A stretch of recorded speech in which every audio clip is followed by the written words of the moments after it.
be announced. Could we have a representative of each band in the competition to come to the stage, please, and take their place on the far side?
Well, good afternoon, ladies and gentlemen.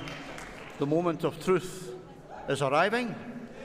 But first of all, will you welcome onto the stage the President of the Scottish Brass Band Association, Carrie Bowles.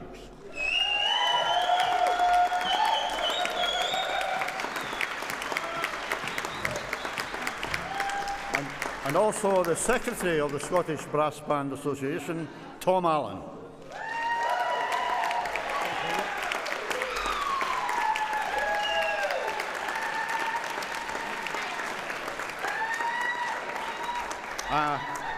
And finally, the two very important men today, our adjudicators, John Ward and Sandy Smith.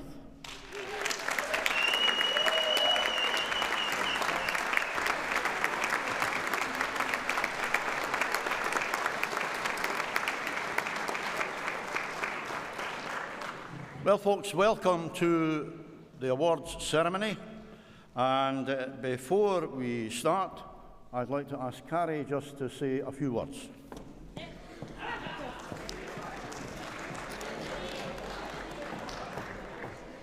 I promise it is a few words, folks. Welcome back to Perth, 2023. I can't believe it's been a year since the meter stick was in place and all our restrictions were still really a challenge to us. It has been a roller coaster and a challenge of a year, as I recently said at the SABA AGM, but there is nothing better than being back amongst friends, amongst family, making live music and really looking forward to the whole weekend. We have 54 bands over this weekend who have faced lots of hurdles and challenges to be here, but it's just great to see you all. I do hope that the bands that have performed this morning are very proud of themselves. I'm certainly proud of everyone that has taken part already, and I look forward to hearing the rest of the bands over the course of the weekend.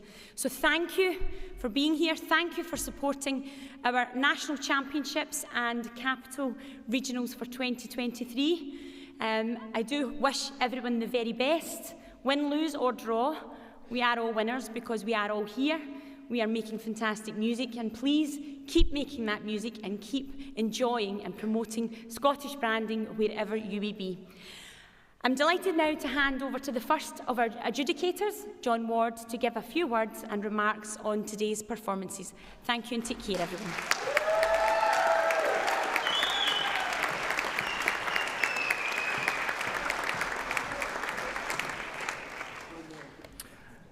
Good afternoon, everybody. Great to see you all. Thanks so much for everything this morning. It's been genuinely a real pleasure to sit and listen to you perform this terrific piece.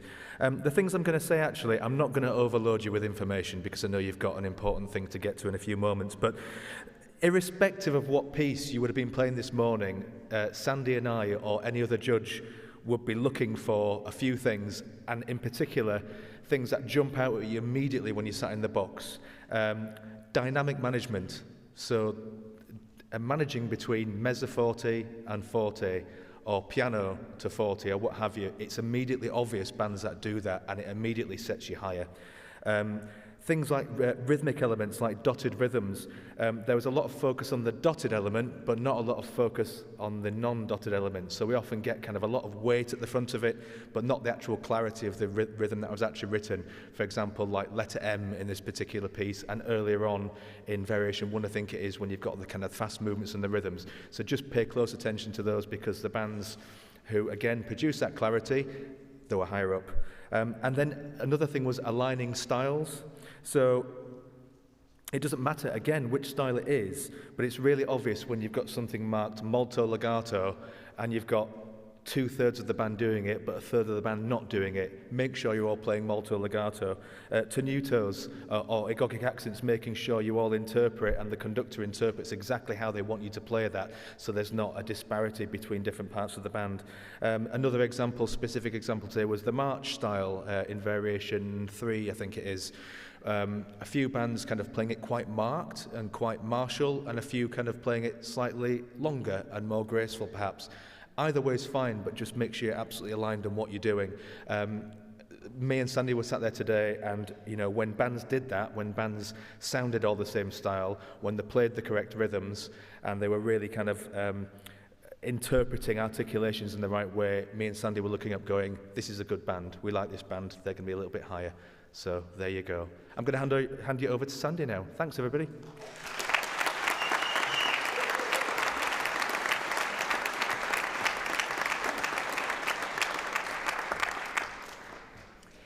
Hi. So I'll tell you briefly a little bit in the background of getting a hold of this piece. Years ago when I played at Fairies, Rodney Newton was the sort of composer, arranger in association, and he was writing loads of great stuff for the band. And he gave me a score and a computer-generated disc of this recording, and it sat languishing in one of my filing cabinets for years. And then I got onto the music panel, dug everything out to search for possible things, and this popped up. And so I took it along to them, gave it a listen, and we decided to go for it. It's a hard piece. I have no qualms about it. It's probably one of the hardest second section pieces you'll come across. And when we announced it, and then there was a wee bit of, ooh, this is too hard. But I'm glad to say you proved my faith in trying to get that piece picked today by the way you played it. I think the Scottish second section standard is in really good nick, if that's what you've got to say today.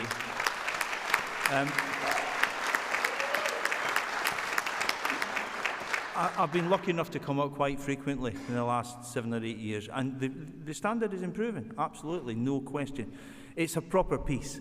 I'm not a huge fan of social media, but there was one thing somebody put on, I don't know who it was, they were talking about this piece, and they said, because its background is Eric Ball, and there's a bit of a Salvationist thing going on as well, and there's certainly the influence of English music. It's a very British brass band type piece.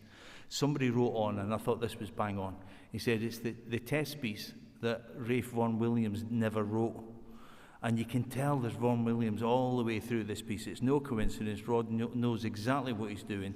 And all those harmonies at the beginning, that din, da, dam, da, dam, all that stuff, all the harmonies in there are Vaughan Williams absolutely to a T. It is hard. It's long. It's a stamina buster as well. I've done quite a few of those band run-through nights recently down in Yorkshire where the bands try out their test piece a week or two before, and you tell them, you know, things to have a quick look at before it's too late, sort of thing. And they were all saying how big a blow it is. So it takes good management by the conductor of a rehearsal, because it tires a band out. It's a huge, huge blow. But it's so rewarding a piece. I mean, it's a real storytelling piece. A big shout out to the E-flat bass players who were absolutely magnificent.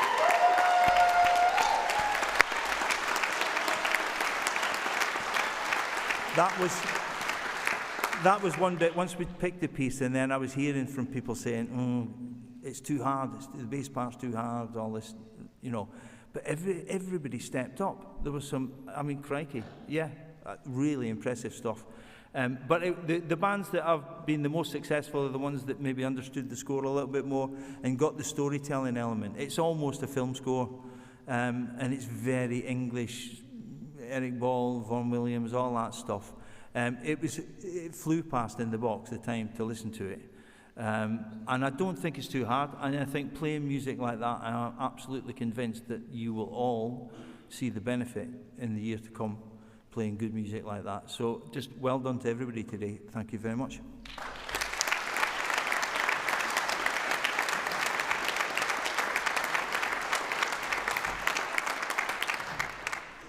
Thank you, gentlemen.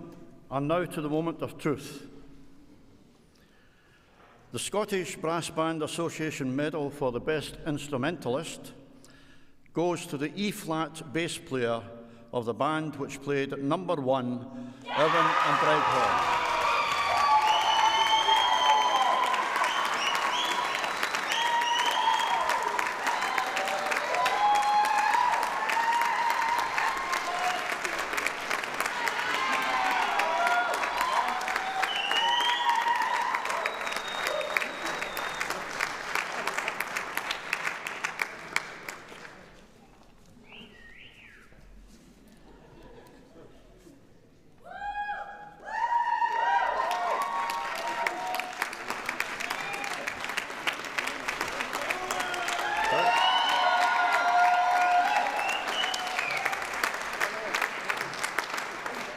In third place, and receiving the Boozy and Hawks Challenge Trophy and £75, with 185 points, was band number 11, Thackmannan.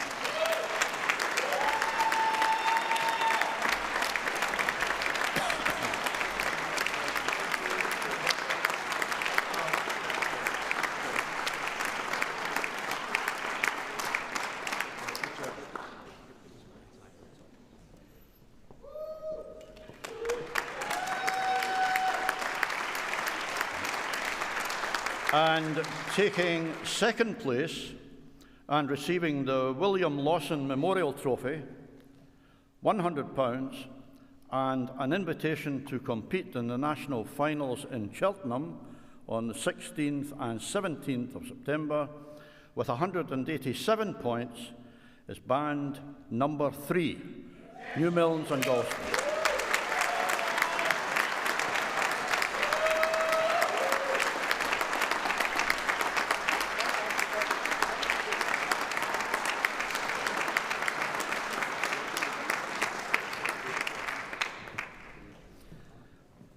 And the Scottish second section champions for 2023, winning the John Little Hamilton Trophy, £200, the P.J. Sullivan Memorial Trophy for the winning conductor, the People Challenge Cup, a medal for each member of the band, the winner's banner, and an invitation to compete in the national finals in Cheltenham on 16th and 17th September, with 188 points, is the band that played number 1, Evan and Redhorn.